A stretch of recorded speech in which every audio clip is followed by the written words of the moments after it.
نوجوان وہ نکلتا ہے اور معاشرے میں اپنا ایک رول پلے کرتا ہے، وہ پوری قوم کے لیے ہوتا ہے، پورے پاکستان کے لیے ہوتا ہے.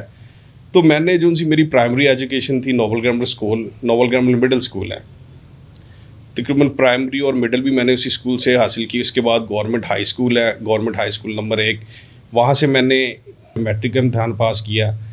بعد ازاں میں بھمبا کلاں اسکول ہے وہاں سے نا میں نے ہائر سیکنڈری اسکول ہے وہاں سے میں نے ایف اے کیا، اور ایف اے کرنے کے بعد پنجاب یونیورسٹی سے بی اے، اور قائد اعظم لاء کالج سے میں نے لاء گریجویٹ کیا. اور اسی دوران جو ایک سیاسی میری گرومنگ تھی وہ میرے والد صاحب کرتے رہے، مجھے بتاتے رہے ہیں کہ میں نے اداروں کے اندر جانا ہے، اگر میں نے پولیس اسٹیشن جانا ہے تو میں نے کس طرح بات کرنی ہے، اگر کسی بھی میں نے ادارے میں جانا ہے تو میرا ضابطۂ اخلاق کیا ہونا چاہیے. میں نے اپنے والد صاحب سے ہمیشہ نا ڈسپلن سیکھا ہے، کیونکہ انہوں نے ایک بڑے ہی شاندار انداز میں زندگی گزاری. اور میں نے جب سے ہوش سنبھالی ہے طارق صاحب، کوئی ایسا دن نہیں گزرا جب میں نے نہ دیکھا ہو کہ میرے والد صاحب صبح 4 بجے اٹھے ہوں، انہوں نے ریگولر اپنی دعا کی ہو اور دعا کے بعد واک پہ گئے ہو. ان کی زندگی کا یہی اصول رہا ہے، اور یہی چیزیں انہوں نے ہمیں دی ہیں کہ ایک اپنے مذہب کے ساتھ وفاداری، جیسے مرضی حالات ہو، چاہے آپ مر بھی کیوں نہ رہے. تو یہ میرے اندر جو ایک مذہبی پیار، محبت، اخلاق اور اپنے لوگوں کے لیے کچھ کر گزرنے کی ہمت ہے نا، یہ میرے خاندان سے میری طرف آئی ہے. میرے دادا ابو تھے، وہ جب تک بھی زندہ رہے ہیں وہ سینٹ پول چرچ کوٹرا دکشن کے ایلڈر رہے ہیں. موجودہ ایلڈر میرے والد صاحب ہیں، اور بے شمار جو ان سی خدمات ہیں نا میرے دادا ابو کی، میرے والد صاحب کی، میرے بڑے ابو کی، بے شمار خدمات ہیں جن کو گنوایا نہیں جا سکتا. اور آج میرے اندر جو بھی دلیری ہے، میں ہر طرح کے حالات کو فیس کرنے کے لیے تیار ہوتا ہوں. یہ خاندانی میری پرورش کا نتیجہ ہے. میرے ماں باپ نے، میرے چاچو لوگوں نے، میرے بڑے ابو لوگوں نے، میرے دادا نے جو چیزیں خود سیکھی تھی ایک شاندار انداز میں، ایک ایمانداری میں، اور خاص طور پہ مسیح کی محبت میں زندگی گزارنا، یہی چیزیں میرے اندر آئیں. یقیناً یہ ایک خوبصورت آپ نے تفصیل بیان کی، اور میں یہ سمجھتا ہوں کہ آپ کے جو بڑے ہوتے ہیں ان کا عکس جو ہے وہ آپ کی زندگی میں بے شک آ جاتا ہے. اور جب خاندان میں قیادت افراد سے موجود ہو، اور جب آپ کا خاندان جو ہے وہ اس لائق ہو یا اس قابل ہو کہ وہ اپنی قوم کی، اپنے لوگوں کی باغ ڈور سنبھال سکتا ہے، تو پھر جو ہمارے بڑے بزرگ ہوتے ہیں وہ نوجوانوں کو تیار کرتے ہیں، جس طرح سے آپ کو آپ کے والد صاحب نے تیار کیا. پرنگل بھائی، مجھے یہ بتائیں کہ وکالت میں آنے کا فیصلہ ہے یا وکالت کی تعلیم جو ہے، یہ آپ کا ذاتی فیصلہ تھا یا یہ والد صاحب کی طرف سے آپ کو کوئی انسپریشن تھی کہ آپ نے وکالت کی طرف جانا ہے؟ ایکچولی میں یہ بات کروں گا، میرے والد صاحب وکالت کے نا سخت خلاف تھے. اوکے. وہ نہیں چاہتے تھے کہ میں وکالت کا نا پیشہ جو ان سے نا جوائن کروں. لیکن میں جب دیکھتا تھا نا کوٹرا دکشن میں، ضلع قصور میں، کرسچن کمیونٹی میں وکلا کی تعداد بڑی کم تھی. کوٹرا دکشن میں کوئی بھی کرسچن وکیل نہیں تھا، کوئی بھی موجود نہیں تھا. اور میرے والد صاحب کا مائنڈ تھا کہ میں پنجاب پولیس میں بطور ایز اے سب انسپیکٹر یا سی ایس ایس کی تیاری کر کے اپنی خدمات سر انجام دوں. لیکن مجھے اسٹارٹ سے پولیس کا محکمہ پسند نہیں تھا. میں یہ چاہتا تھا کہ میں اپنے لوگوں کے لیے نہ کوئی کام کروں. اور میں نے یہ جانا کہ وکالت ایک واحد ایسا شعبہ ہے، ایسا پیشہ ہے جس سے آپ اپنے لوگوں کی، جو غریب پسے ہوئے لوگ ہوتے ہیں، یقین جانیے طارق صاحب آپ فیلڈ میں رہتے ہیں، لوگوں کو جانتے ہیں، ایسی لوگوں کے ساتھ زیادتی ہو جاتی ہے، اور لوگوں کو یہ نہیں پتہ ہوتا کہ ہم نے اپلیکیشن کہاں پہ جمع کروانی ہوتی ہے. بالکل. یہ تو آج جون سا دور ہے، میڈیا کا دور ہے، لوگوں میں کافی اویئرنیس آ گئی ہے. لیکن 15 سال 20 سال اگر ہم پیچھے چلے جائیں، زمانہ قدیم میں چلے جائیں، لوگوں کو اپنے رائٹس کا نہیں پتہ ہوتا تھا. آج کل تو پھر بھی بڑا شکر ہے کہ لوگوں میں بڑی اویئرنیس آ گئی، لوگوں کو اپنے رائٹس اینڈ ڈیوٹیز کا پتہ ہے. تو میرا جو سا مقصد یہی تھا، میرے پاس بڑی اچھی اپرچونیٹیز تھی کہ میں یو ایس اے، کینیڈا، کسی بھی ملک میں جا کے اپنی بڑی آرام دہ زندگی گزار سکتا تھا. لیکن میں نے وکالت کا پیشہ چنا، اور میں نے یہ اپنے لوگوں کے لیے، اپنے لوگوں کو انصاف دلانے کے لیے یہ پیشہ چنا ہے. ناظرین، میں اکثر یہ بات کرتا ہوں کہ جو وکالت کا پیشہ ہے وہ پھولوں کی سیج نہیں ہے، وہ ایک خطرناک ٹریک ہے جس پر آپ کو بے شمار دشواریوں کا سامنا کرنا پڑتا ہے، مشکلات کا سامنا کرنا پڑتا ہے. خاص طور پر جب آپ وکالت شروع کرتے ہیں تو سٹارٹ میں تو جو ہے وہ آپ کو معاشی مسائل کا سامنا کرنا پڑتا ہے. پھر بعض اوقات جن لوگوں کے خلاف آپ وکیل ہوتے ہیں وہ بھی ظاہر ہے یہ دنیا جو ہے کورٹ کچہری کی بڑی عجیب سی دنیا ہے. یہاں پہ وہی لوگ آتے ہیں جن کو پنجابی میں چھٹے پھوکے کہتے ہیں, تو وہ پھر اپنا اثر و رسوخ بھی دکھانے کی کوشش کرتے ہیں. بعض اوقات آپ کے خلاف جو ہے وہ 100 طرح کی سازشیں بھی کرنا شروع کر دیتے ہیں. لیکن مضبوط اعصاب کے جو لوگ ہوتے ہیں یا جنہوں نے اس پیشہ کو اپنے لوگوں کی خدمت کے لیے یا کسی خاص مقصد کے لیے, ویژن کے لیے جنہوں نے چنا ہوتا ہے, وہ بالکل بھی گھبراتے نہیں ہیں, بلکہ وہ ان تمام باتوں کو, ان تمام چیزوں کو ایز چیلنج قبول کرتے ہیں اور پھر وہ جو سوچ کے آئے ہوتے ہیں وہ اس کو کر گزرتے ہیں. پرنگل جارج میرے چھوٹے بھائی ہیں, میں ان کو جانتا ہوں کہ یہ اپنی قوم کے حقوق کے لیے ہمیشہ جو ہے انہوں نے اسٹرگل کی, کوشش کی. اور جب یہ وکیل نہیں بھی تھے تب بھی ان کی یہ کوشش ہوتی تھی کہ میں اپنی قوم کے لیے کچھ نہ کچھ کروں. اور میں اس بات کا گواہ ہوں کہ یہ ان کے اندر جو لگن ہے, جو جذبہ ہے, وہ ضرور ان کو اس مقام تک لے کے جائے گا جس کا خواب انہوں نے دیکھا. پرنگل بھائی, وکالت اور پھر وکلاء کی سیاست, یہ تو بات طے ہے کہ ہر وکیل جو ہے وہ لیڈر ہوتا ہے, اس لیے کہ وہ ایک ویژن کو ساتھ لے کے چل رہا ہوتا ہے, اس لیے کہ وہ جو لوگ اس کے کلائنٹس ہوتے ہیں وہ ان کا محافظ بھی ہوتا ہے, ان کے حقوق کا محافظ ہوتا ہے. وہ ان کے لیے ہمیشہ اس بات کے لیے تگ و دو کرتا ہے کہ جو میرے کلائنٹس ہیں یا جو میرے موکل ہیں میں ان کو انصاف ہر صورت لے کے دوں. اس کے ساتھ ساتھ آپ وکلا سیاست میں بھی, عملی سیاست کا آپ نے بتایا کہ چونکہ آپ کے خاندان میں عملی سیاست آلریڈی موجود تھی, لیکن وکلا سیاست میں آپ کا آنا کیسے ہوا؟ بالکل طارق بھائی, آپ نے ایک بڑا زبردست کوشچن کیا ہے. میں جب وکلا سیاست میں آیا نا, خاص طور پہ یہ جو کلیب کی سیاست تھی اس میں بڑے ڈاؤن فال تھے. میں ہمیشہ جو انسان نا کوشش کرتا ہوں کہ نا اداروں کے اندر ریفارمز آئیں. ہم نے نا بڑا کرٹیسزم کر لیا, ہم نے لوگوں کو یا اداروں کو بہت برا بھلا کہہ دیا ہے, لیکن اب جو ضرورت ہے نا وہ ریفارمز کی ہیں کہ اگر آپ کسی بھی سسٹم میں چینج لانا چاہتے ہیں تو آپ کو اس سسٹم کا حصہ بننا پڑے گا ضرور. کیونکہ میں ٹوٹلی طور پہ پروفیشنل بندہ ہوں, میں نے اپنے استاد سے چیز سیکھی ہے. یہ میرے استاد پروفیشنل آپ جانتے ہیں. میں نے جب بھی ان کو آرگیومنٹس کرتے ہوئے دیکھا نا, انہوں نے ایز پر لا بات کرنی. انہوں نے کہنا ہے کہ پی پی سی یہ کہہ رہی ہے, ہائی کورٹ کی ججمنٹ کا یہ فیصلہ ہے, سپریم کورٹ کی ججمنٹ کا یہ فیصلہ ہے. ایون کہ انہوں نے Indian penal code U S سے دنیا بھر کے لاز بتانے ہیں. تو میں بھی ان کے نقش قدم پہ چل رہا تھا, لیکن سیاست میں آنے کا مقصد میرا خاص طور پہ وکلا کی سیاست میں ریفارمز تھا کہ کم سے کم ہمارے ادارے اسٹرانگ ہو, ہمارے اداروں کا نام ہو, اور ایک ٹیگ لگا ہوا تھا نا, کچھ تھی بڑی برائیاں جو تھی وہ آ کے 2 سال کے اندر میں نے ختم کی ہے. میرا جو ٹینیور تھا 21 اور 22 کا تھا, لیکن کچھ حالات و واقعات کی وجہ سے 2 سال میں ایز اے سیکٹری رہا ہوں, اور میں نے اپنے ٹرنیور کے اندر ایسی زبردست ریفارمز کی ہیں جو کلیب کا معیار تھا نا, اس کا مورال تھا, اس کو میں بلند تک لے کے گیا. لوگوں کو پتہ چلا کہ یار یہ سچے اور زندہ دل انسان ہیں, ان میں کسی قسم کی کوئی برائی, جھوٹ, فریب والی بات نہیں ہے.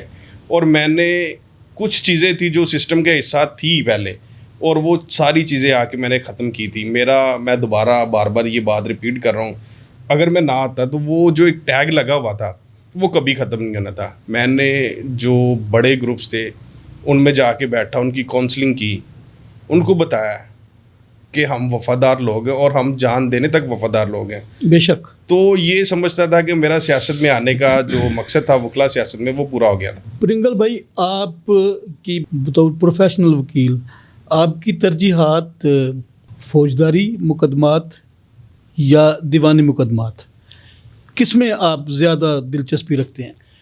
میں نے جو سٹارٹ کیا تھا نا, جو میری پریکٹس کا آغاز تھا وہ فوجداری تھی. اوکے.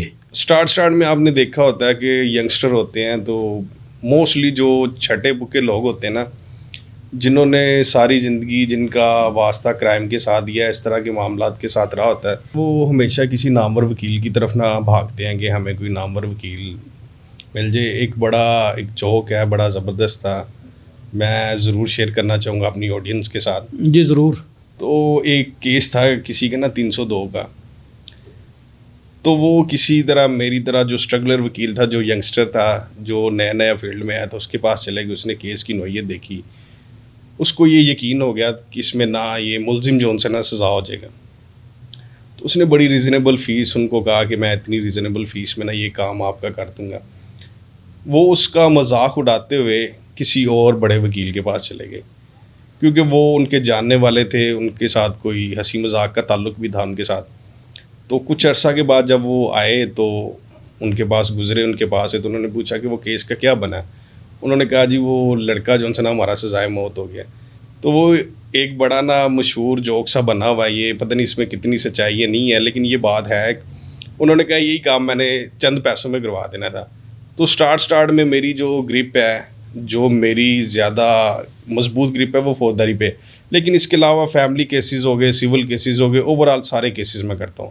میری جو اسپیشلائزیشن ہے وہ فوجداری ہے۔ اس کے علاوہ میری گرپ سول کیسز کے اوپر بھی اچھی ہے، فیملی کیسز کے اوپر، اوورآل کیسز پہ آپ کہہ سکتے ہیں جیک آف آل ٹریڈز، ہر فن مولا۔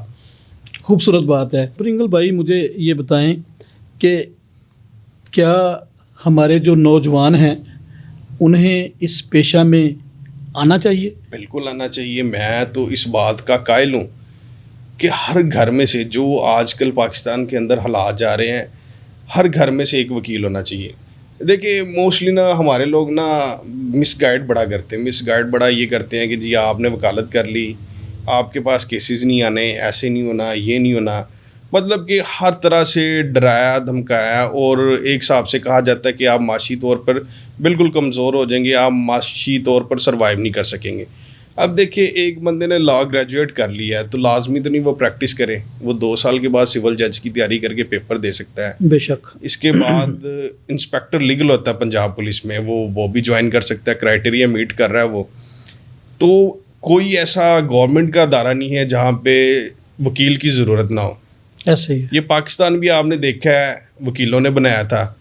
قائد اعظم محمد علی جناح، میرے لیڈر، آپ سب کے لیڈر، وہ بھی ایک وکیل تھے۔ علامہ اقبال ہمارے سب کے لیڈر ہیں، پورے پاکستان کے ہمارے لیڈر ہیں، آج بھی ہم انہیں یاد کرتے ہیں۔ قائد اعظم محمد علی جناح، علامہ اقبال، وہ بھی وکیل تھے۔ تو وکلا کی بے شمار خدمات ہیں۔ میں تو یہی میسیج دوں گا کہ ہمارے نوجوان، جو پہلے وزیر اعظم لیاقت علی خان وہ بھی ہاں جی۔ تو یہ ایک جو سا پریشر ہے نا، ایک تھریٹ ہے لوگوں کے دل میں کہ پتہ نہیں ہم وکیل بن جائیں گے تو ہمارے پاس کیسز نہیں آئیں گے، ہمارا معاشی جو سا وہ قتل ہو جائے گا یا معاشی طور پر ہم کمزور ہو جائیں گے۔ ایسا ہرگز نہیں ہے۔ وکیل ایک بڑا ہی مہذبانہ پیشہ ہے۔ وکیلوں نے ہمیشہ اپنے کنڈکٹ کے ساتھ، اپنے رویوں کے ساتھ ثابت کیا کہ ہم معاشرے میں ہمیشہ جو سا امن کا باعث بنے ہیں، لوگوں کے حقوق کے لیے اور لوگوں کو انصاف دلانے میں سب سے جو سا بہترین رول رہا ہے وہ وکلا کا ہی رہا ہے۔ پرنگل بھائی کوئی ایسا یادگار کیس جس میں آپ سمجھتے ہوں کہ پیچیدگی تھی اور آپ نے اپنی وزڈم سے اس کیس کو بالکل ملائی کی طرح آسان کر کے اپنے جو موکل ہیں ان کے لیے انصاف کی فراہمی پیدا کی؟ سر دیکھیں ہر کیس جو سا ہوتا ہے نا ہمارے لیے نا ایک نیا ٹارگٹ ہوتا ہے، نیا ٹارگٹ ایک نیا چیلنجز ہوتا ہے۔ بے شک۔ کیونکہ جب ہم نے لا پڑھا ہوتا ہے نا، وہ جو ڈیورنگ جب ہم لا کر رہے ہوتے ہیں وہ لا سم تھنگ ڈفرینٹ ہوتا ہے، اور فیلڈ میں آ کے جو پریکٹیکلی کام ہے وہ ڈفرینٹ ہوتا ہے۔ بے شک ایسے ہی۔ تو ہمارا یہ چیزیں ہم نے سیکھی اسٹارٹ میں، بڑی جگہ پہ ہم غلطی کرتے تھے، ججز ہمیں بتا دیتے تھے، آنریبل جج ہوتے تھے وہ ہمیں بتا دیتے تھے کہ بیٹا یہاں پہ آپ یہ غلطی کر رہے ہو، اور بعض دفعہ ہمیں سینئرز بتاتے تھے کہ آپ یہ والی بک پڑھ لو۔ تو اس طرح سے میرا جو سا ریکارڈ ہے نا وہ 100% رہا ہوگا۔ کوئی بھی ایسا کیس نہیں ہوگا جس میں مجھے کوئی شکست کا سامنا کرنا پڑا ہو یا کوئی کلائنٹ کو میں میوز کیا ہو۔ کچھ کیسز ایسے ہوئے ہیں جس میں مجھے افسوس ہوا ہے کہ لاسٹ میں ایک کیس تھا، اس میں نے اپنا پاور آف ٹرنی سبمٹ کیا، ایک کرسچن بچہ تھا، اس کے ساتھ بڑی زیادتی ہوئی تھی، اس کی سر کے بال مونڈ دیے گئے، یہ آئی برو وغیرہ اس کے نا۔ تو اس کیس کے اندر مجھے ضرور افسوس ہوا تھا، کیونکہ میں نے ان سے پوچھا تھا کہ آپ کیا چاہتے ہیں، آپ کو انصاف چاہیے؟ اور فری آف کاسٹ وہ کیس تھا, کوئی فی نہیں تھی. ایسے کیسز بھی آتے ہیں جن میں بالکل فی چارج نہیں کرتا, وہ صرف خداوند یسوع مسیح کی ذات کے لیے ہوتی ہے کہ چلو ان لوگوں کو کسی نہ کسی طریقے سے انصاف مل سکے. لیکن بیہائنڈ دا سین مجھے بڑا افسوس ہوا, ان لوگوں نے صلح کر لی تھی. صلح ہو جانا بہتر ہوتا ہے, یہ کوئی بری بات نہیں ہے, صلح ہو جانا بہتر ہوتی, لیکن یہ کچھ لوگ جو ہوتے ہیں وہ حقائق نہیں بتاتے وکلا کو بھی, تو بعد میں شرمندگی کا سامنا جو وکیل کو کرنا پڑتا ہے. تو یہ چیزیں ہیں کہ میرا جو ان سے ریکارڈ ہے نا, کیونکہ میں وداؤٹ تیاری کبھی بھی عدالت میں نہیں جاتا. Very nice. کیونکہ وکالت جو ان سا وکالت ایک سمندر ہے, اور جب تک آپ 100 اور بکس نہیں نہ پڑھیں گے آپ کی گرپ نہیں ہوگی. اور ہر کیس آپ کے لیے نیا چیلنج ہے, ہر کیس کے ڈفرینٹ فیکٹس ہے, اور جب تک آپ نے تیاری نہیں کرنی تو آپ عدالت میں پریزنٹیبل نہیں ہوں گے. بالکل صحیح بات ہے. پھر ججز کے سامنے یا آپ کے جو اپوننٹ کونسل ہوتی ہے, پھر آپ کو شرمندگی کا سامنا کرنا پڑتا ہے. ناظرین, بڑا ضروری ہے کوئی بھی کام آپ کرتے ہیں تو آپ اس کے لیے پہلے سے تیار ہو کے اس کی پریپریشن, کسی کام کی کرنے کے لیے بھی ایک پریپریشن کا عمل ہوتا ہے جس کو کرنا جو ہے وہ بڑا ضروری ہوتا ہے. اور جب آپ وہ کرتے ہیں تو پھر آپ کو امبیرسمنٹ کا سامنا نہیں کرنا پڑتا. کوئی ایسا خواب پرنگل بھائی جو آپ چاہتے ہیں کہ ایسا ہو جائے؟ بالکل طارق بھائی, آپ نے ایک زبردست کوشچن کیا ہے. میرا خواب ہے, اگر آج ہم خواب دیکھیں گے نا, کل سولیوں پہ گلاب دیکھیں گے. میرا جو خواب ہے نا, کہ میں چاہتا ہوں کہ میری قوم کا بندہ جو ان سے نا وہ وزیر اعظم پاکستان ہو. آمین. وزیر اعظم پاکستان ہو, میرا یہ خواب ہے. اور یہ چیزیں اتنی آسان نہیں, اس خواب کے لیے ہم سب کو مل کے کوشش کرنی پڑے گی, جدوجہد کرنی پڑے گی, اور یہ ایک مسلسل کوشش اور سٹرگل کا نام ہے. بے شک ایسے ہی ہے. ناظرین, پرنگل جوہر صاحب نے بڑی خوبصورت بات کی کہ خواب جو ہیں وہ ضرور دیکھنا چاہیے, اور بڑے خواب دیکھنے چاہیے, چونکہ زندگی جو ہے خوبصورت ہے, اور اس کو گزارنے کے لیے ایک خوبصورت عمل میں سے گزرنا جو ہے وہ بھی بڑا ضروری ہے. پاکستان پیپلز پارٹی کے کو چیئرمین جناب بلاول بھٹو صاحب نے یہ خواب جو ہے ڈسکلوز کیا تھا, لیکن کہاں تک وہ مذہبی اقلیتوں کا اس خواب کی تعبیر میں ساتھ دیتے ہیں یہ تو آگے چل کے پتہ چلے گا. پاکستان کے آئین میں ابھی تک یہ گنجائش موجود نہیں, لیکن جب پرنگل جوہر جیسے وکلا اور ہمارے دیگر جو دوست ہیں جو پاکستان میں آئین کو سب کے لیے ایک جیسا بنانے کے لیے کوششیں کر رہے ہیں, یقیناً ان سب کی جدوجہد اور ان کی کوششوں سے ہو سکتا ہے کہ آئین میں یہ تبدیلی آ جائے, اور جو غیر مسلم ہیں ان کو بھی وزیر اعظم اور صدر بننے کا جو ہے وہ موقع مل سکے. ایک خواب ہے, یقیناً خواب دیکھنے چاہیے. اور میں اکثر ایک بات کرتا ہوں کہ خواب وہ نہیں ہوتے جو آپ کو نیند میں آتے ہیں, خواب وہ ہوتے ہیں جو آپ کو سونے نہیں دیتے. پرنگل بھائی, نوجوان کی عادت ہیں, آپ ہمیشہ نوجوانوں کے آئیڈیل رہے, نوجوان آپ سے محبت کرتے ہیں, پیار کرتے ہیں, آپ کو فالو کرتے ہیں. آپ ہمارے جو نوجوان ہیں ان کے لیے کیا پیغام دینا چاہیں گے؟ میں طارق بھائی, جو نوجوان نسل ہے نا, میں ہمیشہ جو رہا ہوں نا وہ ایجوکیشن کے حق میں رہا ہوں. دیکھیں, ایک لڑکا ہے جو بڑا کانفیڈنٹ ہے, وہ جو گاڑی بڑی تیز چلاتا ہے, جو بائک بڑی تیز چلاتا ہے, جو اچھے کپڑے پہنتا ہے, کانفیڈنس لیول جو ان سے نا ہر بندے کا سیم نہیں ہوتا. میرا جو ان سے میسیج ہے نا کہ ایک بندے نے اگر مڈل لینا تو اس کو میٹرک لازمی کرنا چاہیے. میٹرک ایف اے کرے, ایف اے کے بعد وہ بی اے کرے, بی اے کے بعد ہائر ایجوکیشنس کی طرف جائے. کیونکہ اگر پاکستان میں اگر زندہ رہنا نا, میں یہ سمجھتا ہوں زندہ رہنا, سروائیو کرنا ہے, تو یہاں پہ جو سب سے بہترین ہتھیار ہے نا وہ ہے ایجوکیشن آپ کی. بلا شبہ کوالٹی ایجوکیشن. قیام پاکستان کے وقت ہمارے پاس ہزاروں کی تعداد میں کرسچن لوگ پی ایچ ڈیز تھے, پروفیسر تھے, آرمی میں تھے, ججز تھے. آج وہ تعداد بالکل زیرو ہو کے رہ گئی ہے. تو نوجوان نسل سے یہی ہے کہ اگر آپ نے پاکستان کے اندر رہنا ہے تو آپ چھوڑ دیں. ہم پاکستان میں تقریباً ہے کوئی 3-4 کروڑ کے قریب ہے ہم پاکستان میں کرسچن جو سی ہے کمیونٹی. تو سارے لوگوں نے تو باہر نہیں چلے جانا. نوجوان ہر دوسرا تیسرا نوجوان یہی چاہ رہا ہے کہ میں باہر چلا جاؤں. بھائی سب لوگوں نے باہر نہیں چلے جانا. تو آپ لوگ اپنی ہائر ایجوکیشنز کی طرف آئیں اور دیکھیں کہ اب جوڈیشری کے اندر 5% کوٹا ہے ججز کے لیے, وہ بھی خالی جا رہا ہے. CSS میں کوٹا ہے, ہر ڈپارٹمنٹ میں ہر جگہ پہ کوٹا ہے. اور میں یہ سمجھتا ہوں کہ کرسچن بچہ جو ایوریج بھی ہے, جو تھوڑا سا شائن ہے, جو 60% نمبر لے رہا ہے یا 55% لے رہا ہے, وہ تھوڑی سی کوشش کرے نا تو وہ یہ ساری چیزیں حاصل کر سکتا ہے. تو آج کل تو میں اس نوجوان نسل سے بڑا خوش ہوں, کیونکہ نا آئے دن ہم سوشل میڈیا پہ دیکھ رہے ہوتے ہیں, کوئی لڑکا AC بن رہا ہے, کوئی DC بن رہا ہے, کوئی سب انسپیکٹر بن رہا ہے, کوئی اسسٹنٹ ڈائریکٹر FIA بن رہا ہے. تو یہ تعداد آہستہ آہستہ نا کوئی بہتری کی طرف جا رہی ہے. تو پاکستان میں اگر رہنا تو صرف ایک ہی ہتھیار ہے ہمارے پاس, وہ ہے ایجوکیشن. اس کے علاوہ کوئی ہتھیار نہیں ہے. اور نوجوانوں کو میں بارہا یہی کہوں گا کہ بھائی اپنا جڑا نا پڑھ لو, پڑھو گے تے بنو گے نواب. آج کل یہ ایک پنجابی کا بڑا ہے, پڑھو گے تے بنو گے نواب. اگر پڑھائی نہیں نا تو کچھ بھی نہیں ہے.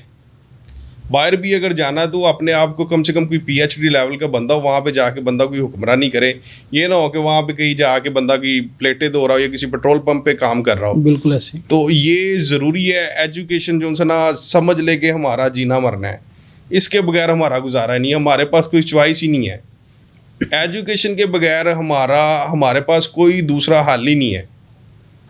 جی ناظرین, بڑی خوبصورت بات کی پرنگل جارج سوترا ایڈوکیٹس ہائی کورٹ نے. ہمارے پاس وسائل اس قدر نہیں ہیں کہ ہم کو بڑے بڑے بزنس کر سکیں. مسیحیوں کے پاس بالخصوص اگر ہم کمپیریٹیولی اپنی ہندو کمیونٹی کو دیکھیں تو ان کے پاس خاصے وسائل ہیں اور وہ بزنس بھی کرتے ہیں. مسیحی جو ہیں وہ بھی بزنس کر رہے ہیں. آج کل تو بہت زیادہ مسیحی جو ہیں وہ بزنس میں انوالو ہو گئے ہیں اور وہ بڑے بڑے اچھے خدا نے ان کو بزنس دیے ہیں. ہم اکثر جب روڈ پہ ہوتے ہیں تو بہت سی کاروں کے اندر ہم سلیب جو ہے وہ لگی ہوئی دیکھتے ہیں, تو ایک خوشی ہوتی ہے. لیکن جو پیغام پرنگل بھائی نے آپ سب کے لیے, نوجوانوں کے لیے چھوڑا ہے, وہ یقیناً ایک زبردست پیغام ہے. ہمارے پاس اگرچہ وسائل نہ بھی ہوں تو بھی تعلیم جو ہے وہ آپ کو دوسروں سے مختلف بناتی ہے. آپ عام لوگوں سے مختلف نظر آتے ہیں اگر آپ نے تعلیم کے زیور کو آراستہ کیا ہو. تو آپ تعلیم حاصل کریں, آپ کے مستقبل کا فیصلہ آپ کی تعلیم کرے گی. اور یقیناً یہ بھی ایک المیہ ہے کہ بہت سے ڈپارٹمنٹس میں, بہت سے محکموں میں ہماری بہت سی سیٹس خالی ہیں. اگر آپ نوجوان تعلیم حاصل کر کے ان سیٹوں کو فل کریں گے تو یقیناً یہ ہماری قوم کے لیے ایک فخر بھی ہوگا اور ایک خوشی کا سما بھی ہوگا. آپ تعلیم حاصل کر کے اپنے خاندان کے لیے, اپنی قوم کے لیے, اپنے لوگوں کے لیے خوشی اور فخر کا سامان پیدا کر سکتے ہیں. ناظرین, آج کے ہمارے پروگرام کا وقت جو ہے وہ اختتام کی طرف جاتا ہے. قبل اس سے کہ ہم اپنے پروگرام کو وائنڈ اپ کریں, میں خاص طور پر ایک بار پھر شکریہ ادا کرنا چاہتا ہوں اپنے بھائی جناب پرنگل جارج سوترا ایڈوکیٹ صاحب کا کہ وہ آج ہمارے اس پروگرام میں تشریف لے کے آئے اور آپ کے ساتھ بات چیت کی, اور ان کی باتوں میں انرجی اور نوجوانوں کے لیے جو پیغام ہے یقیناً وہ قابل تحسین ہے. ناظرین, ہمارے پروگرام کا وقت ختم ہوتا ہے. اگلے پروگرام میں کسی اور معزز مہمان کے ساتھ آپ سے دوبارہ ملاقات ہوگی. مجھے طارق سراج چودھری اور میرے کیمرہ مین طارق پیارا کو اجازت دیجیے. پاکستان زندہ باد.